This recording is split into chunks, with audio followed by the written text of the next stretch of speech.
அஸ்ஸலாமு அலைக்கும் ரஹ்மத்துல்லாஹி வபரகாத்துஹு. பிஸ்மில்லாஹி ரஹ்மானிரஹீம். 40 ஹதீஸ்களை மனனம் செய்து இன்ஷா அல்லாஹ் இம்மேலும் மறுமேலும் வெற்றி பெறுவோமாக.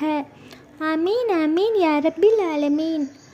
இந்த தலைப்பின் கீழ் நாம் காண இருக்கும் 3வது ஹதீஸ் என்னவென்றால், ஈமானின் தாழ்ந்த நிலையின் அடையாளம் எது? ஈமானின் தாழ்ந்த நிலையின் அடையாளம் எது என்பது பற்றி நம் நபிகள் நாயகம் ஸல்லல்லாஹு அலைஹி வஸல்லம் அவர்கள் நவின்றுள்ளார்கள்.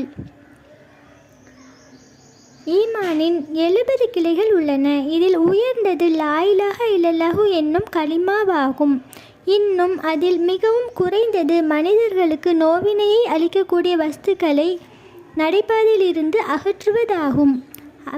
அறிவிப்பாளர் அபூ ஹுரைரா ரலியல்லாஹு அன்ஹு அவர்கள். இதன் விளக்கம் என்ன என்பது பற்றி இப்போ நம்ம பார்க்கலாம். ஈமானில்